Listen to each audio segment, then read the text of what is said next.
अस्सलाम वालेकुम स्टूडेंट्स। वैसे प्रीवियस वीडियो के अंदर हम सीएनएस पैथोलॉजी पढ़ रहे थे और उसके अंदर हम लोगों ने क्या पढ़ लिया, माइलिन की जो डिग्रेडेशन थी या माइलिन के अंदर जो भी डिजीजेस थे वो हम लोगों ने पढ़ लिए थे। अब नेक्स्ट पार्ट जो आ जाता है वो है हमारे पास न्यूरो डीजेनरेटिव डिजीजेस। ठीक है, अब ये जो न्यूरो डीजेनरेटिव डिजीजेस हैं इसमें क्या होगा बच्चों, इसमें आपको नाम से पता चल रहा है कि हमारे पास जो न्यूरॉन्स हैं वो डैमेज हो जाएंगी। ठीक है, जब न्यूरॉन्स डैमेज होंगी तो उसकी वजह से बहुत सारे जो फंक्शन है, न्यूरॉन के स्पेसिफिक फंक्शन है, उनका लॉस देखने में आएगा। अब डिफरेंट तरह की इसकी टाइप्स हैं। फॉर एग्जाम्पल, अगर हमारे पास यानी ऐसे डिजीज जो कि ब्रेन के हिप्पोकैम्पल रीजन वगैरह को इफेक्ट करेंगे। आपको पता है हिप्पोकैम्पस किसके साथ डील करता है, मेमोरी वगैरह के साथ, मूड बिहेवियर के साथ। तो अगर न्यूरो डीजेनरेशन हिप्पोकैम्पल वाले रीजन में होगी तो मेमोरी जो है वो लॉस होना शुरू हो जाएगी, पेशेंट प्रेजेंट करेगा डायमेंशिया वगैरह के साथ। ठीक है, इसी तरह अगर हमारे पास जो इफेक्ट है वो आता है सेरिबैलम वाले रीजन में, तो सेरिबैलम आपको पता है हमारे बैलेंस और वॉकिंग मूवमेंट्स वगैरह के साथ डील करता है, तो पेशेंट जो है वो प्रेजेंट करेगा एटेक्सिया के साथ। अब इसकी क्या क्या एग्जाम्पल्स हैं वो मैं आपको साथ साथ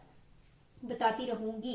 अगर हमारे पास बेजल रीजन इन्वॉल्व होगा तो बेजल रीजन की इन्वॉल्वमेंट की वजह से क्या होगा, बेजल रीजन की इन्वॉल्वमेंट की वजह से आपकी जो मूवमेंट्स हैं उनमें इफेक्ट आएगा, जैसे ब्रेडिकाइनेसिया वगैरह होगा, पार्किंसन में हम आगे जाके देखेंगे। ठीक है, और अगर हमारे पास मोटर रीजन इन्वॉल्व होगा तो मसल की पैरालिसिस होगी, और स्पेशली अगर रेस्पिरेटरी या फिर स्वॉल्विंग के मसल की पैरालिसिस होगी तो फॉरन पेशेंट की डेथ भी हो सकती है। तो न्यूरो डीजेनरेशन जो है वो काफी ज्यादा इंपॉर्टेंट डिजीज है और इनका जो ट्रीटमेंट है वो आपने याद रखना है, एज सच नहीं है, क्योंकि न्यूरॉन्स अगर एक दफा लॉस हो जाए तो वो रीजेनरेट नहीं होती। हम मेडिसिन दे के या ट्रीटमेंट करके अगर एक पेशेंट जो है उसमें न्यूरो डीजेनरेटिव डिजीज स्टार्ट हो गया है और विद इन 1 ईयर वो प्रोग्रेस करके पेशेंट को डेथ की तरफ लेके जा रहा है, तो हम अगर उसमें ट्रीटमेंट करेंगे तो मे बी वो 1 to 5 ईयर्स तक सर्वाइवल रेट उसका बढ़ जाए। 5 ईयर्स तक वो प्रोग्रेस स्लोली करेगा। हम सिर्फ प्रोग्रेशन को स्लो कर सकते हैं लेकिन हम न्यूरो डीजेनरेटिव डिजीजेस को ट्रीट नहीं कर सकते। ठीक है, अब अगर हम पैथोलॉजी की बात करेंगे तो न्यूरो डीजेनरेटिव डिजीजेस की पैथोलॉजी क्या बनती है, आप यही देखोगे कि कुछ प्रोटीन्स होंगे हमारे पास जो कि एबनॉर्मली ब्रेन के अंदर, सीएनएस के अंदर एग्रीगेट होंगे, एक्यूमुलेट होंगे, और वही प्रोटीन जो है एबनॉर्मल प्रोटीन वो न्यूरोनल टॉक्सिसिटी और न्यूरोनल लॉस कॉज करेंगे। ठीक है, तो इस तरह के अब हमने न्यूरोलॉजिकल डिसऑर्डर्स पढ़ने हैं। इंपॉर्टेंट हमारे पास 2 ही हैं, अल्जाइमर इंपॉर्टेंट है और पार्किंसन इंपॉर्टेंट है। ठीक है, तो हम सबसे पहले वाले के बारे में बात करते हैं जो कि हमारे पास क्या है, अल्जाइमर डिजीज है। अल्जाइमर डिजीज के बारे में आपने ऑलरेडी बायोकेमिस्ट्री में पढ़ा हुआ भी है, सुना हुआ भी है। अब आपने ये याद रखना है कि अल्जाइमर वो डिजीज है जिसकी वजह से एज रिलेटेड डायमेंशिया स्टार्ट हो जाता है। मतलब इसका जो क्लियर हेड या मेन पॉइंट होता है वो यही है कि पेशेंट के अंदर क्या स्टार्ट हो जाता है, डिमेंशिया स्टार्ट हो जाता है, मेमोरी लॉस आना शुरू हो जाता है। ठीक है, अब अगर हम बोले जैसे जैसे एज इंक्रीज होती जाती है अल्जाइमर का जो रिस्क है या इंसिडेंस है वो इंक्रीज करता है। जब पेशेंट के अंदर मेमोरी लॉस होगा तो मैनिफेस्टेशंस किस तरह से होंगी, 3 तरह से पेशेंट मैनिफेस्ट करता है, यानी उसके जो इंटेलेक्चुअल फंक्शंस हैं वो सारे के सारे इंपेयर्ड हो जाते हैं। इंटेलेक्चुअल फंक्शंस क्या, ये सोचने समझने की सलाहियत है जो सारी की सारी, ठीक है, बात करना, सोचना, समझना, सुनना वगैरह। उसके अलावा साथ ही साथ हमारे पास पेशेंट की जो मेन चीज है मेमोरी इंपेयर्ड होती है, मेमोरी लॉस होता है, डिमेंशिया के साथ वो प्रेजेंट करता है, और साथ ही साथ उसका जो मूड और बिहेवियर है वो भी ऑल्टर हो जाता है। ठीक है, मूड और बिहेवियर ऑल्टरेशंस भी हमें मिलती हैं। सो अल्जाइमर है क्या, it is the most common cause of dementia in adult with increasing incidence as a function of age. जैसे जैसे एज बढ़ती जाती है डायमेंशिया भी ज्यादा होता जाएगा और अल्जाइमर का रिस्क भी इंक्रीज करता जाता है। अब नेक्स्ट चीज आ जाती है हम इसकी पैथोजेनेसिस। मेरी बड़ी फेवरेट है, बड़ी मजे की इंटरेस्टिंग सी इसकी पैथोजेनेसिस, आपको भी अच्छी लगेगी। ठीक है, पैथोजेनेसिस में आप लोगों ने क्या बताना है, जैसे मैंने बताया कि न्यूरो डीजेनरेटिव डिजीजेस में मोस्टली हमारे पास प्रोटीन्स एक्यूमुलेट होते हैं, तो यहाँ पे भी आपने यही बताना है कि 2 मेजर, वैसे हमें एग्जैक्ट नहीं पता लेकिन 2 प्रोटीन्स की एक्यूमुलेशन की वजह से अल्जाइमर हो रहा है, एक्यूमुलेशन ऑफ 2 प्रोटीन्स। ठीक है, अब वो 2 प्रोटीन्स कौन से हैं, एक है हमारे पास अल्फा बीटा एमिलॉइड, ठीक है, अल्फा बीटा एमिलॉइड, और दूसरा है हमारे पास टाउ प्रोटीन्स। ठीक है, दूसरा क्या है, tau protein. However alpha beta proteins को मेजर कॉज समझा जाता है अल्जाइमर डिजीज का।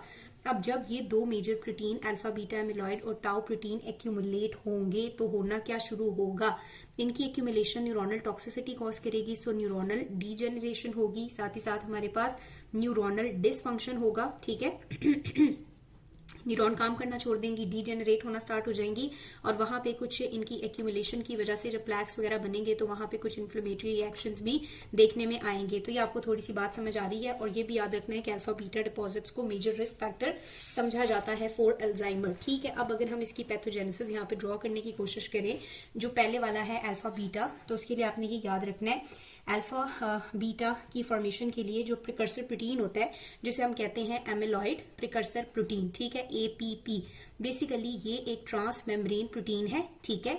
और नॉर्मली जब ये क्लीवेज होता है एमिलॉइड प्रिकर्सर प्रोटीन का, तो इसके क्लीवेज की वजह से अल्फा बीटा पेप्टाइड्स बनते हैं, ठीक है। क्या बनते हैं? अल्फा बीटा पेप्टाइड्स बनते हैं, लेकिन वो नॉर्मल अमाउंट में बनते हैं और वो डिग्रेड हो जाते हैं, ठीक है। लेकिन अगर हमारे पास इस एमिलॉइड प्रिकर्सर प्रोटीन के अंदर कोई म्यूटेशन आएगी और बहुत एक्सेसिव क्लीवेज ये स्टार्ट कर देगा और बहुत ज्यादा अल्फा बीटा पेप्टाइड्स बनेंगे, तो कितने डिग्रेड होंगे? एट द एंड वो एक्यूमुलेट होना शुरू हो जाएंगे और टॉक्सिसिटी कॉज करेंगे।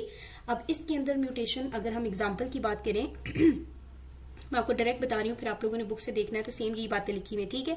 डाउन सिंड्रोम जो है, ठीक है, डाउन सिंड्रोम जो है जिसमें क्रोमोसोम 21 के अंदर प्रॉब्लम आ जाता है, वो म्यूटेशन होती है, ठीक है। तो उस क्रोमोसोम 21 की म्यूटेशन की वजह से, एबनॉर्मेलिटी की वजह से, ये जो एमिलॉइड प्रिकर्सर प्रोटीन है इसके अंदर म्यूटेशन आ जाएगी, ठीक है। जब म्यूटेशन होगी तो ये एक्सेसिवली क्लिव्ड करेगा, ठीक है। क्या होगा? एक्सेसिव इसका ब्रेकडाउन होगा, इसकी क्लिवेज बहुत ज्यादा होगा। अब इसके एंजाइम का जब in the presence of enzyme cleavage होगा, तो एक हमारे पास होते हैं गैमा अल्फा गैमा सिक्रिटेज, ठीक है। अल्फा गैमा सिक्रिटेज की प्रेजेंस में भी अल्फा बीटा एमिलॉइड बनते हैं और इसी तरह हमारे पास होता है बीटा गैमा सिक्रिटेज भी, ठीक है। सो अल्फा गैमा सिक्रिटेज की प्रेजेंस में भी अल्फा बीटा एमिलॉइड बनेगा और बीटा गामा सिक्रिटेज की प्रेजेंस में भी हमारे पास अल्फा बीटा पेप्टाइड्स बनेंगे। ये वाले जो होते हैं ये हमारे पास सॉल्युबल हैं, ठीक है, ये सॉल्युबल फॉर्म में होते हैं और ये नॉन पैथोजेनिक है, इनसे कोई इतना मेजर मसला हमें नहीं होता। लेकिन जो बीटा गामा सिक्रिटेज की प्रेजेंस में अल्फा बीटा पेप्टाइड बनेंगे वो इनसॉल्युबल है, ठीक है। जब ये इनसॉल्युबल हैं तो ये हमारे पास बहुत ही ज्यादा क्या होना शुरू हो जाएंगे? एक्यूमुलेट। जब ये एक्यूमुलेट होंगे तो इनके एग्रीगेट बनेंगे और पहले स्मॉल ओलिगोमर बनेंगे एंड देन लार्ज ओलिगोमर बनेंगे और ये न्यूरोनल टॉक्सिसिटी कॉज करेंगे और न्यूरोनल डैमेज कॉज करेंगे। मैंने आप लोगों को थोड़ा कंफ्यूज कर दिया है, सो मैं आपको दोबारा बताती हूँ कि हमारे पास एमिलॉइड प्रिकर्सर प्रोटीन होता है जो कि नॉर्मली इतना ज्यादा एक्सेसिव क्लीवेज कॉज नहीं करता, लेकिन अगर इसके अंदर म्यूटेशन होगी, और इसके अंदर म्यूटेशन हो सकती है डाउन सिंड्रोम में, ठीक है। अब जब इसके अंदर म्यूटेशन होगी तो इसका एक्सेसिव क्लीवेज होगा। क्या होगा? एक्सेसिव क्लीवेज होगा in the presence of 2 enzyme. अब एक एंजाइम, ठीक है, यानी अल्फा गैमा सिक्रिटेज और दूसरा हमारे पास बीटा गैमा सिक्रिटेज है। इसकी प्रेजेंस में जो अल्फा बीटा एमिलॉइड बनेगा हमारे पास, वो क्या है? सॉल्युबल है, और वो सॉल्युबल है तो इसलिए वो क्या है? नॉन पैथोजेनिक है, उसकी वजह से हमें कोई एज सच मसला नहीं होगा। बीटा गामा सिक्रिटेज की प्रेजेंस में जो अल्फा बीटा पेप्टाइड बनेगा वो पेप्टाइड इनसॉल्युबल है, और क्योंकि ये इनसॉल्युबल है तो ये डिसॉल्व नहीं होगा बल्कि ये एक्यूमुलेट होगा, ठीक है। जब ये एक्यूमुलेट होगा तो इसके एग्रीगेट बनना शुरू हो जाएंगे, ये एग्रीगेट ज्वाइन करेंगे तो कुछ स्मॉल ओलिगोमर बनेंगे, ठीक है। फिर वो स्मॉल ओलिगोमर क्या बनेंगे? लार्ज ओलिगोमर की फॉर्म में चले जाएंगे। लार्ज ओलिगोमर की फॉर्म में वो क्या होंगे? ब्रेन के अंदर डिपॉजिट होंगे, न्यूरॉन के अंदर डिपॉजिट होंगे, न्यूरोनल डीजेनरेशन कॉज करेंगे और यूं हमारे पास क्या होगा? न्यूरोनल डीजेनरेशन और डिमेंशिया, ठीक है, यानी अल्जाइमर। एक रीजन ये हो सकती है। दूसरी रीजन हमने कहा, मैं भी आपको यहाँ पे दोनों को कंपेयर भी कराऊंगी, दूसरी रीजन हमने कहा हो सकता है टाउ प्रोटीन की एक्यूमुलेशन हो रही हो। नॉर्मली जो टाउ प्रोटीन्स हैं जब ये बॉडी के अंदर बनते हैं तो ये अटैच हो जाते हैं माइक्रोट्यूब्यूल्स के साथ, ठीक है। क्या होता है? ये अटैच होते हैं माइक्रोट्यूब्यूल्स के साथ, और माइक्रोट्यूब्यूल्स के साथ अटैच होकर ये माइक्रोट्यूब्यूल्स को स्टेबलाइज करते हैं। लेकिन अल्जाइमर के अंदर यही जो टाउ प्रोटीन है इनकी हो जाती है फॉस्फोराइलेशन। इनकी क्या हो जाती है? फॉस्फोराइलेशन। जब इनकी होती है फॉस्फोराइलेशन तो हाइपर फॉस्फोराइलेटेड फॉर्म में ये माइक्रोट्यूब्यूल के साथ अटैच नॉर्मली ये माइक्रोट्यूब्यूल से अटैच होते हैं, उनको स्टेबलाइज करते हैं। लेकिन अल्जाइमर में ड्यू टू अननोन रीजन ये टाउ प्रोटीन फॉस्फोराइलेट हो जाते हैं हाइपर फॉस्फोराइलेटेड फॉर्म में, ये माइक्रोट्यूब्यूल के साथ बाइंड नहीं करेंगे। जब बाइंड नहीं करेंगे तो ये हाइपर फॉस्फोराइलेटेड फॉर्म में पड़े रहेंगे और इनकी वजह से टैंगल्स बनना शुरू हो जाएंगे, ठीक है। अब कहते हैं हमें नहीं पता कि ये टैंगल्स क्यों न्यूरोनल डैमेज कॉज करते हैं। शायद इसकी 2 रीजन हो सकती हैं। एक रीजन तो ये कि ये न्यूरोनल टैंगल जब एक्यूमुलेट होंगे तो ये सेल के ऊपर स्ट्रेस बढ़ाएंगे, ठीक है। जब सेल के ऊपर स्ट्रेस बढ़ाएंगे तो इंजरी और सेल डेथ स्टार्ट हो जाएगी, न्यूरोनल डेथ स्टार्ट हो जाएगी। या ये हो सकता है कि क्योंकि ये माइक्रोट्यूब्यूल्स के साथ अटैच होकर उनको स्टेबलाइज करते थे तो अब ये माइक्रोट्यूब्यूल्स के साथ अटैच नहीं हो रहे, माइक्रोट्यूब्यूल्स जो हैं वो अनस्टेबलाइज होंगे और अनस्टेबलाइज फॉर्म में वो सेल और न्यूरॉन्स को डैमेज कर देंगी, तो मे बी ये हो सकता है। उसके अलावा कहता है जो रिस्क फैक्टर्स हैं वो ये हो सकते हैं कि क्रोमोसोम 19 के अंदर कोई एबनॉर्मेलिटी है, इन्फ्लेमेशन है। ये बात आपने याद रखनी है कि टैंगल्स जितने ज्यादा होंगे डिमेंशिया की डिग्री भी उतनी ही ज्यादा होगी। Number of tangle is directly proportional to the degree of the dementia. ठीक है, तो अब आप लोगों ने याद रखना है इसकी पैथोजेनेसिस में ये दो चीजें हैं। होप ये मुश्किल नहीं है, अल्फा बीटा एमिलॉइड की एक्यूमुलेशन या फिर टाउ प्रोटीन की एक्यूमुलेशन इन द हाइपोफॉस्फोराइलेटेड फॉर्म। ठीक है, तो ये हमारे पास इसकी हो गई क्या, पैथोजेनेसिस। अब नेक्स्ट चीज जो है वो है हमारे पास सीसी अल्जाइमर की मॉर्फोलॉजी, यानी कि अगर हम मॉर्फोलॉजिकल अपीयरेंस देखेंगे ब्रेन टिश्यू की लेके तो फिर उसमें हमें क्या मिलेगा। ठीक है, वो कहता है अगर आपने ग्रॉसली देखना है तो याद रखना कि हमें सेरिब्रल एट्रोफी मिलती है। ठीक है, सेरिब्रल एट्रोफी मिलती है यानी कि सेरिब्रम में डैमेज नजर आ रहा होता है हमें। अब ये जो डैमेज है इसके लिहाज से भी हमने याद रखनी है कि बहुत ज्यादा प्रोमिनेंट होता है फ्रंटल लोब में, पैराइटल लोब में, टेम्पोरल में, बहुत लास्टली या लेटर स्टेजेस में जाके मे बी ऑक्सीपिटल को इफेक्ट करे, ज्यादातर ऑक्सीपिटल को इफेक्ट नहीं करता। देन हम माइक्रोस्कोपिकली बात करेंगे तो आप लोगों ने याद रखना है कि अगर अल्फा बीटा एक्यूमुलेट हो रहे हैं तो उनकी एक्यूमुलेशन की वजह से हमारे पास प्लैक्स बनते हैं। क्या बनते हैं, प्लैक्स। तो ये अल्फा बीटा एमिलॉइड्स होते हैं, और अगर सिर्फ अल्फा बीटा एमिलॉइड का प्लैक बना हुआ है तो हम इसे कहते हैं डिफ्यूज प्लैक। लेकिन समटाइम ये हो सकता है कि ये जो अल्फा बीटा का एमिलॉइड का प्लैक है इसके इर्द गिर्द न्यूराइटिक प्रोसेसेस भी हों। ठीक है, अगर न्यूराइटिक प्रोसेसेस होंगे तो फिर हम उसे बोलते हैं न्यूराइटिक प्लैक। एक ये बात हो गई।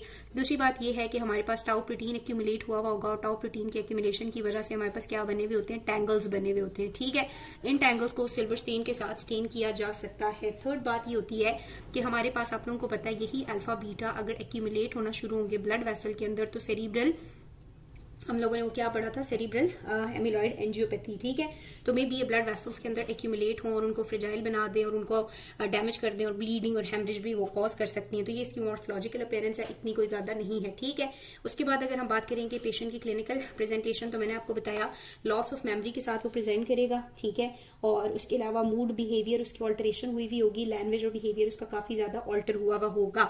अब अल्जाइमर के साथ अगर पेशेंट को कोई रिकरेंट इन्फेक्शन हो रहे हैं तो फिर उसकी फौरन क्या हो सकती है, डेथ भी हो सकती है। हम इसके ट्रीटमेंट के लिए क्या दे सकते हैं, अल्जाइमर के ट्रीटमेंट के लिए बच्चों आप लोगों ने जो फार्मा के अंदर पढ़ी हुई है एस इनहिबिटर्स में भी वो सक्सेसफुल हैं। ठीक है, बहरहाल हमने इसकी मैनेजमेंट ऐसा यहाँ पे नहीं देखनी, तो ये आप लोगों ने इसकी डेफिनेशन लाई और उसकी पैथोजेनेसिस हो गई, और पैथोजेनेसिस के बाद हमने इसकी मॉर्फोलॉजिकल अपीयरेंस भी देख ली। अब अगर हम बुक में आए, बुक के अंदर जो बाकी न्यूरोडीजेनरेटिव डिजीजेज हैं वो इतने इंपॉर्टेंट नहीं है। ठीक है, ओवरव्यू मैंने आपको बता दिया, उसके बाद हमने अल्जाइमर की पैथोजेनेसिस को डिस्कस कर लिया। अब ये देखने में काफी ज्यादा लग रही है लेकिन इसमें सारी वही बातें जो मैं ऑलरेडी आपके साथ डिस्कस कर चुकी हूँ। ठीक है, ये सारी वही बात है बीटा एमिलॉइड अल्फा गैमा सिक्रेटेज वाली। उसके बाद यहाँ पे इन्होंने बात की हुई है टाउ प्रोटीन की फॉस्फोराइलेशन वगैरह की। ठीक है, और ये बाकी कुछ रिस्क फैक्टर है, यानी अगर हमारे पास क्रोमोसोम 19 के अंदर कोई एनोमली है, इन्फ्लेमेशन है, तो वो भी कॉज कर सकती है। और मॉर्फोलॉजी भी हमने डिस्कस कर ली है कि प्लैक्स और टैंगल्स वगैरह बने हुए होते हैं। नेक्स्ट जो हमारे पास डिजीज है, और ये वो हाइपरफॉस्फोराइलेटेड वाली सारी बात भी हमने कर ली। नेक्स्ट जो डिजीज है वो है हमारे पास फ्रंटोटेम्पोरल लोबार डीजेनरेशन। इसके अंदर हमारे पास क्या है कि ये ज्यादातर इफेक्ट करता है फ्रंटल और टेम्पोरल लोब को। ठीक है, जब ये फ्रंटल और टेम्पोरल लोब को इफेक्ट करेगा तो आपके पास, आपको पता है वहां पे हमारे पास वो जो वर्निकेस एरिया हमने पढ़ा था जिसका काम होता है हमारी लैंग्वेज वगैरह और पर्सनालिटी के साथ डील करना, तो वो जो है वो पेशेंट के अंदर काफी ज्यादा हमें चेंज मिलेंगी। बाकी ऐसा हमने से नहीं पढ़ना ना, इसकी ऐसा इंपॉर्टेंस है, रीड दे देना इसको, लेकिन इसमें इतनी इंपॉर्टेंट नहीं है। इसमें भी डायमेंशिया वगैरह होता है। और अगर हम इसकी पैथोजेनेसिस की बात करें तो इसमें भी वो कहता है टाउ की एक स्पेसिफिक टाइप होती है TDP43 या कुछ अदर रेयर प्रोटीन्स है, वो एक्यूमुलेट हुए हुए होंगे और पेशेंट बेसिकली प्रेजेंट करेगा फ्रंटल लोब की इन्वॉल्वमेंट की वजह से बिहेवियर और लैंग्वेज डिस्टर्बेंस के साथ। ठीक है, नेक्स्ट वाला डिजीज इंपॉर्टेंट है पार्किंसन, तो हम उसको पढ़ते हैं।